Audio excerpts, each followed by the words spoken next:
Good evening. Thank you all for being here. We're going to go ahead and get started with our work session. Mr. Carson.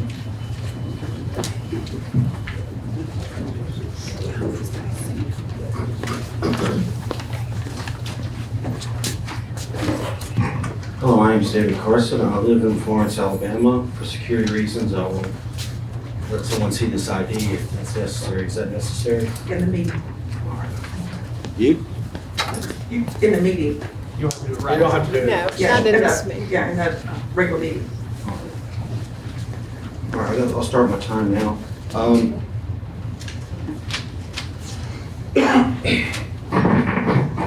I'm here to speak out against putting a marker designed by Project Say Something next to our local Confederate monument.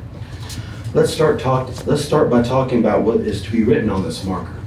This marker claims that this and many other similar statues were erected long after the Civil War, that their real aim wasn't to honor our Confederate dead, but to, quote, convey the permanence and prevailing power of white supremacy, unquote.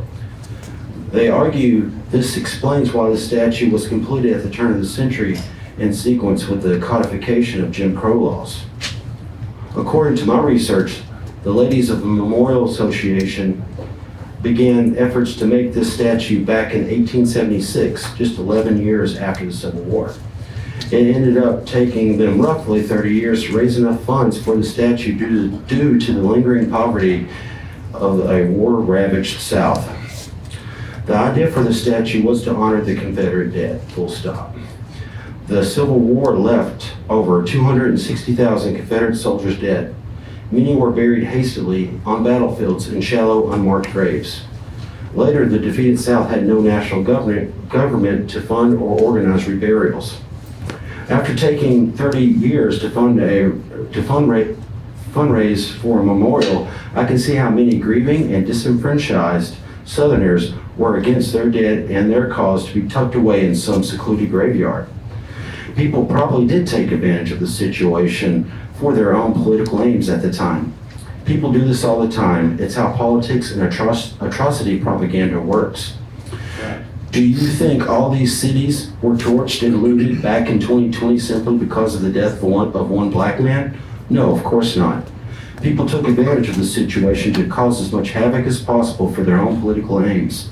Right. Project Say Something certainly hopped on that bandwagon for their own political aims in 2020. The objective situation on the ground is that this statue has nothing of that speech on it and states clearly in stone what it is there for.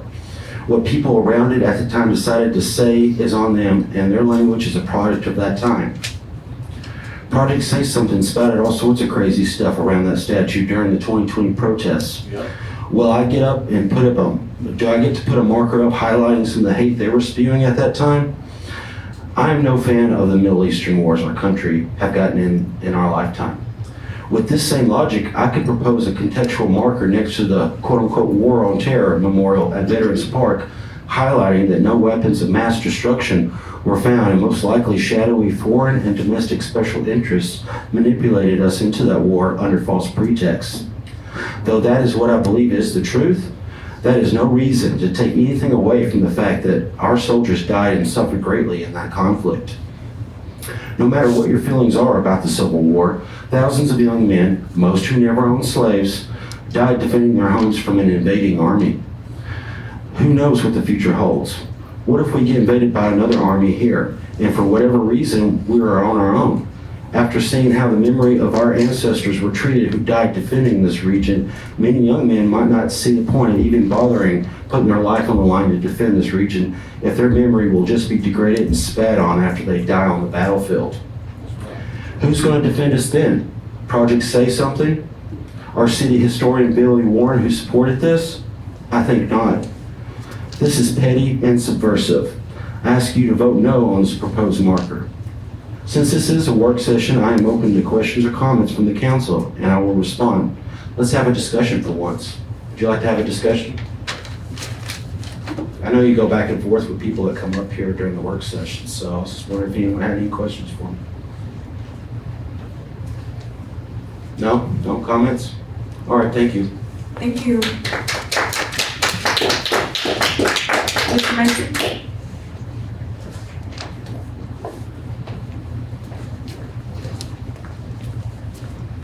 How are y'all?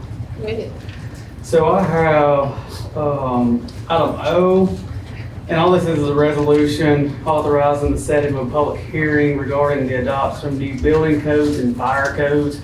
This is not actually adopted them at this point in time. We just have to, set a time for us to set a public hearing and approval for us to advertise that. It will be the 2024, building code to the 2023 electrical code. The 2024, I could list all of them: building code, residential code, mechanical, plumbing, fuel, gas, property maintenance. And then the 2023 electrical code, it's 1 year off from the building codes. Any questions for him? That's the most up to date. Yes. Currently. Yes. Good. Okay. Thank you. Mr. Jordan?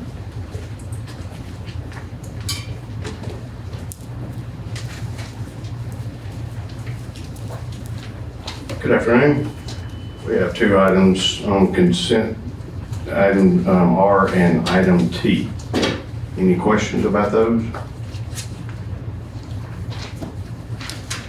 You have any questions for him? Thank you. Have a good afternoon. Thank you.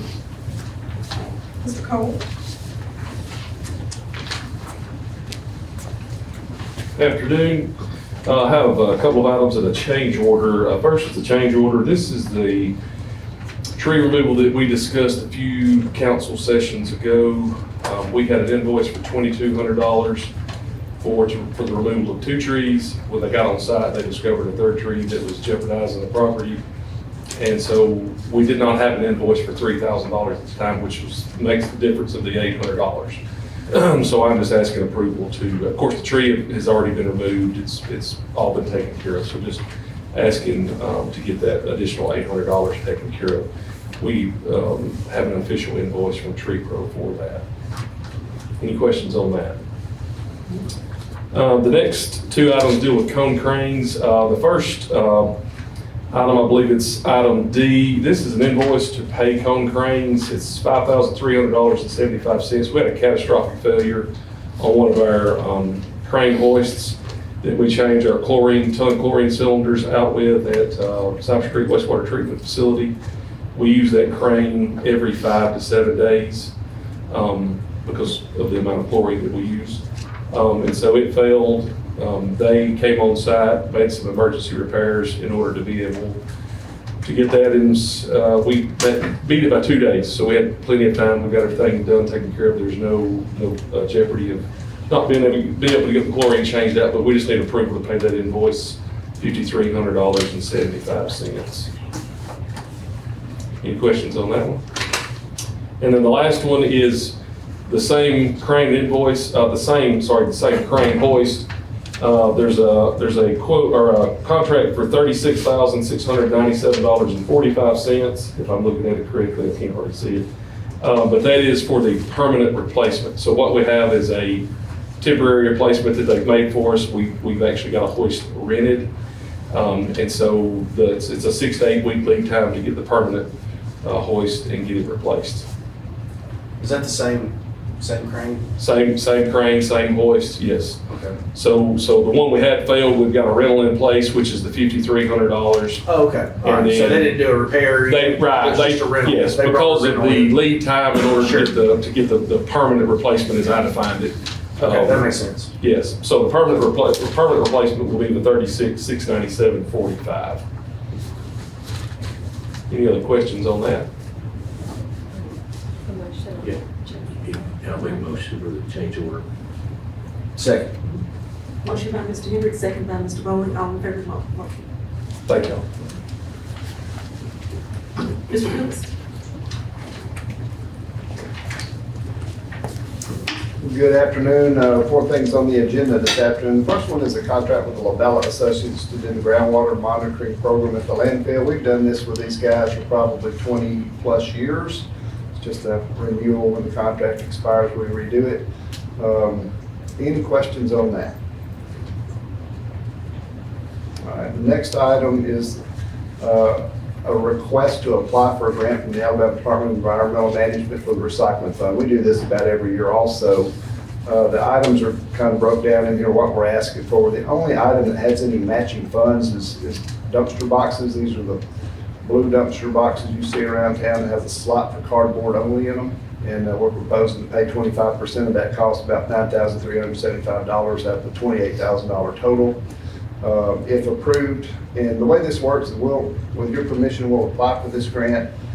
We may get part of it, may get all of it, may get none of it. But then we will, if the parts we do get, we'll put it in the recycle budget for the late summer and fall for approval by item on that. Any questions on the recycle grant? Okay. The next two contracts are with Thompson Tractor, one for solid waste, one for street.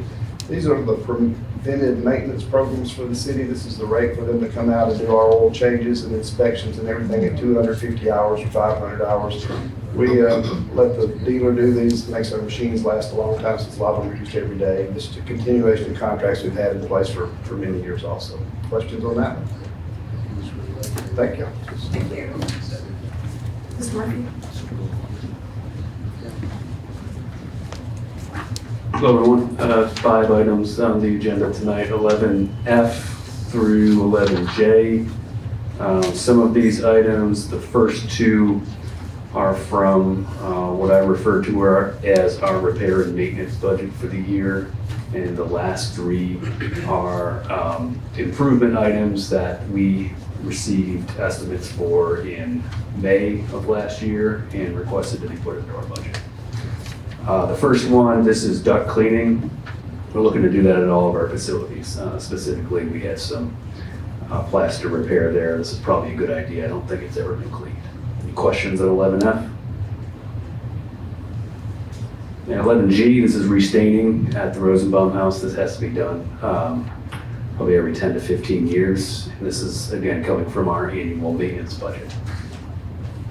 Questions on that one? 11H is HVAC, an HVAC system. This is a section of the building in between 2 buildings that is currently unheated and not cooled. This is going to add a mini split to that area. Questions on this? All right, 11I, this is repainting. This is the wood gables and the columns over at Post Tower. And then 11J, this is porch repair. This is one of 3 porches that we need to get repaired. This is the one that's in the budget this year. Questions on this one? All right, thank you. Thank you. Mr. White?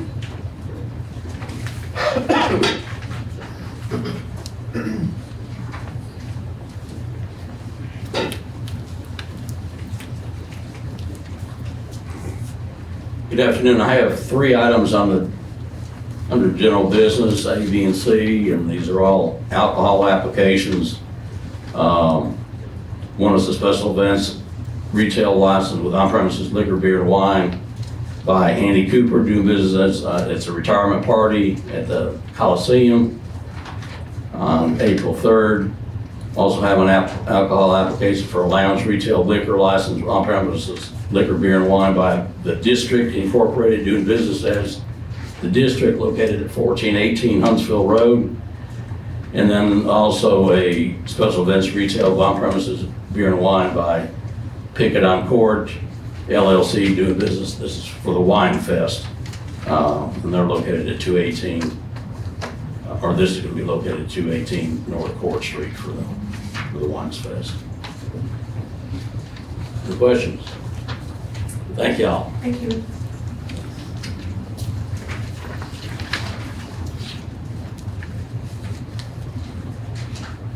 I have 2 on there, 11S and 12A on the regular. 12A is on the regular agenda. And that's the resolution to,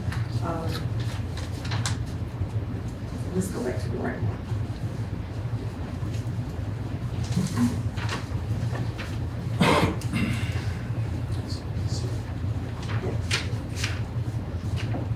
I have one on the consent, and which is item S. It's to resolution to clarify the wording of the previous resolution approving the consumable hemp products pre-application submitted by Green Acres Organic Farms, Inc., sponsored by the city council. And basically all what that was, it's just some wording that was required of the old one, and then the state, am I correct, requires some new language. And Mr. Musgrove fixed the language, and so it's back before us to, just to approve that, the new wording of it. And you all should have a copy of all that. Any questions?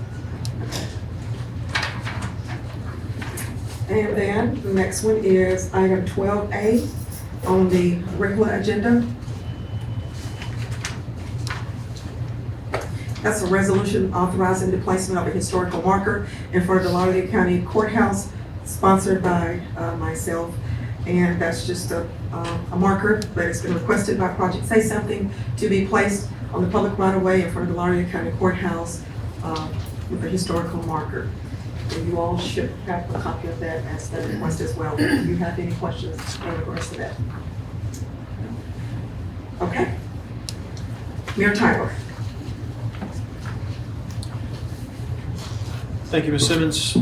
Two items on the agenda. The first is 11C, and this is a contract with Green Hill Monuments and Countertops Memorial Signage. This is this is their maintenance program, evidently, that is an annual appropriation for this group, the Green Hill Monuments and Countertops, to keep and maintain and install monuments there at Veterans Park. So I think it's one that we've been doing for years for this amount. It's kind of a maintenance. If one needs to be replaced, they replace it. They keep them maintained there at the Veterans Memorial. So this is a reoccurring one that just came up again this year. So that is 11C. 11Q is a resolution to appoint Shannon Milliman as the City of Florence Poet Laureate. This is a continuation of the resolution passed. We'll try to get the understanding. Passed back in on July the 15th of 2025, a resolution was passed. A steering committee was formed to select and choose the Poet Laureate. After the budget was passed recently, the steering committee was able to get together and move forward with their selection and recommendation of Shannon Milliman as the Poet Laureate for the City of Florence for the term of 2 years. And there was a selection committee that voted to have Shannon Milliman selected. This is a continuation of the effort that began last July. That's all I have. Have any questions for the mayor? Okay, next we have some board vacancies, and that is 13D on the general business. And so we'll start first with the, you guys have the applications for the historical commission, and we have 3 vacancies on that. And do we have any recommendations?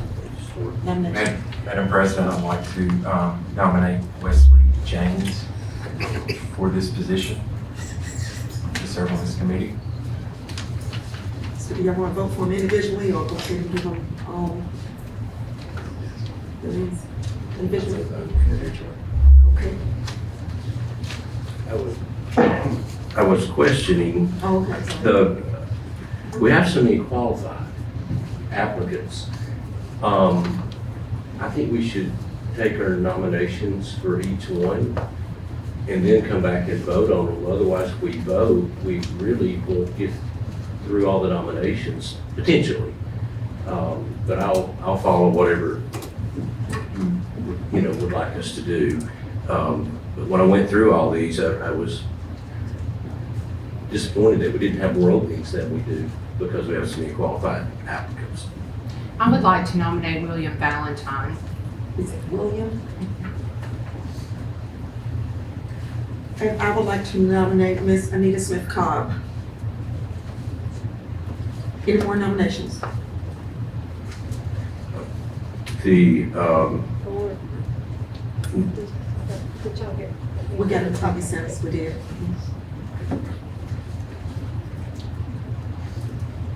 Is there any more nominations?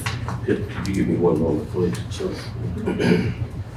There's so many in here because we have a Board of Appeals in here as well. And speaking of the Board of Appeals, while you're looking for that, you wanna just go ahead? Yeah, While he's- President Simmons, if we could move that to a later date, just so we can go through more of the applications. I think also Justin, he's been working on trying to get the code upgraded and everything, so I think he needs to be heavily involved in that situation as well. So if we could move this to a later date and vote on it then. My nomination was Kelsey Gibson. Kelsey Dempsey. Yes. Okay, we have 3 openings, we have 4 nominations. We have a Wesley James, Kelsey Dempsey, William Valentine with a V, and we have Anita Smith Cobb. So all in favor of Wesley James?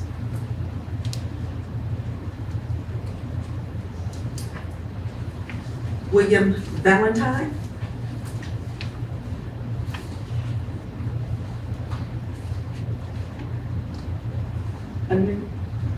Anita Smith Cobb?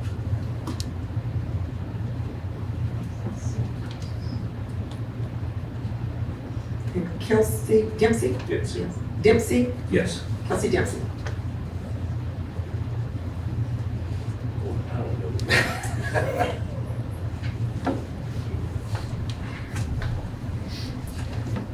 Can you tell us what we got? So I've got 6 that voted in favor of Wesley James. Wesley James? I have 3 that voted yes. Hold on 1 second. Wesley James 6? Yes. Okay. Yes. And then- Do what? They were asking to use the microphone. Oh. Okay, so I had 6 Wesley James, for Wesley James. 6. Okay. 6. And then 3 for William Valentine. Valentine? Yes, 3 in favor. 3, okay. I had 6 in favor of Anita Smith Cobb, Okay. and I had 1 in favor of Kelsey Dempsey. Okay, so it looks as if it's going to be going to the Historical Preservation Commission, Wesley James, William Valentine, and Miss Anita Smith Cobb. I thought Mr. Valentine only got 3 votes. Oh, that's right. Yeah. So Valentine and Dempsey, we need to call for those votes again. May I say why I made my suggestion? You may. So, first of all, she's a registered architect in Alabama and Tennessee. And she previously served on the Historic Zoning Commission member in Smyrna, Tennessee. And she was also recommended by Chris Stengel, who chairs the Historic Commission. And I just feel like she is a very, very qualified person for us to have on there. Okay.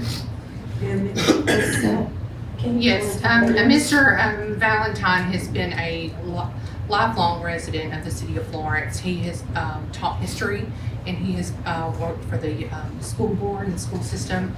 And so he has brings a lot to the table as far as the local history, and he would love to work hard to preserve that and, keep Florence going in the best way possible. And he does have that history experience, so I nominate him. Okay. All right, so all in favor of Mr. William Valentine with a V?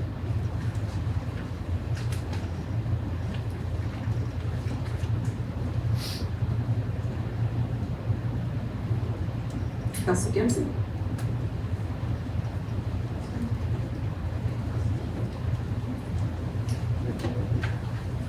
So what is it this time, Ms. Kelsey?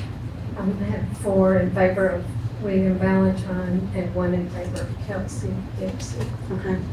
So going to the Historical Commission will be Wesley James, William Valentine, and Miss Anita Smith Cobb. And I'll apologize to Bill Valentine for not voting for him. He's also a friend of mine as well, so. So that's, let's see here. That's all we have right now, unless anything else you be brought to our attention from the council at this time. Okay. We got a break. We'll start back up at 5 p.m.